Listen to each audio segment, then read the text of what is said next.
د طائف خلقو پکانو باندې مولای جانان نازولی پیغمبر ورته غوږ شئ ورنه واورئ الهی کلام فرقان د کتب معتبر ورته غوږ شئ ورنه واورئ الهی کلام فرقان د کتب معتبر نه دولت درڅخه غواړي نه شهرت غواړي نه بيدی ساتندوی مو د مال دی ریاضت غواړي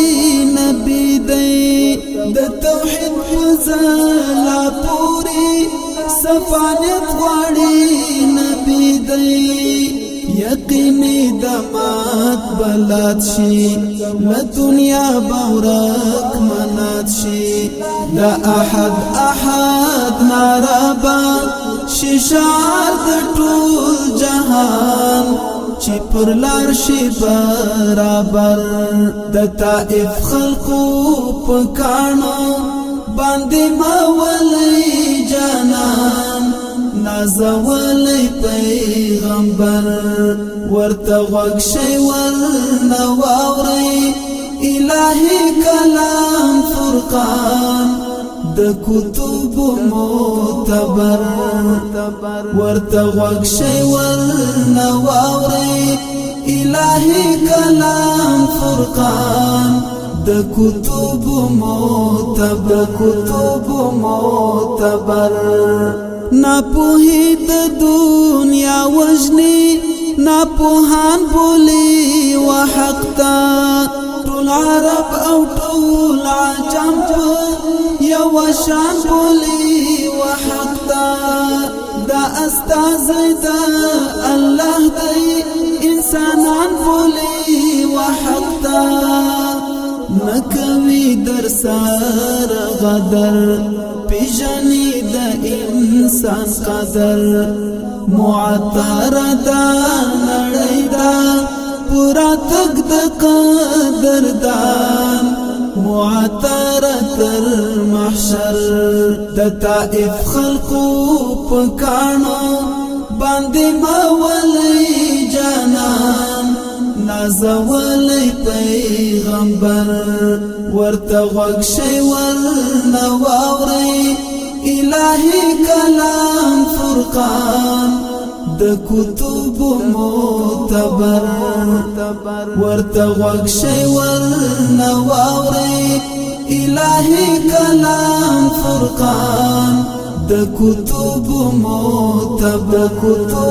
معتبر د یو الله بنده دی او رسول هم یقیني دی نه ساحر دی نه شاعر دی هم مکی هم مدنی دی نه کاهن دی نه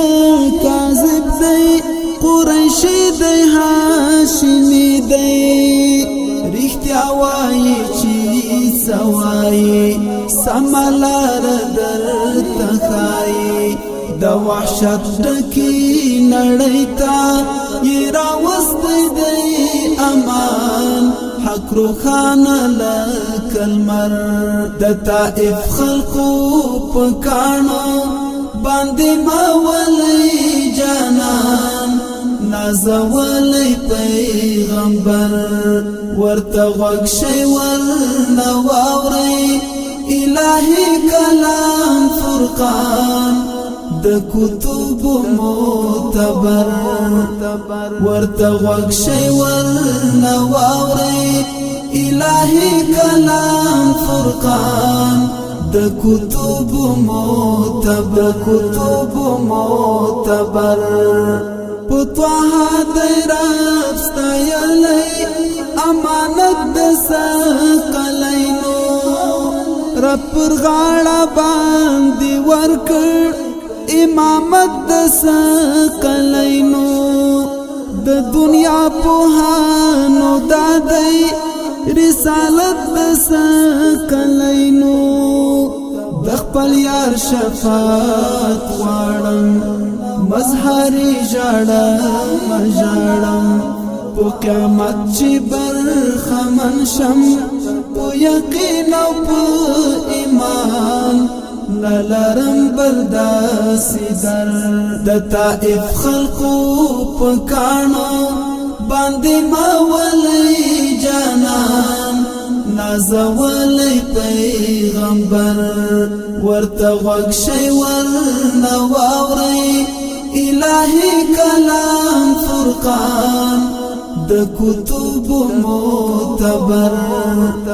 ورته غوږ شئ ورنه واورئ الهی کلام فرقان د کتب معتبر د طائف خلقو په کاڼو باندې ماولی جانان نازولی پیغمبر ورته غوږ شئ ورنه واورئ الهی کلام فرقان د کتب معتبر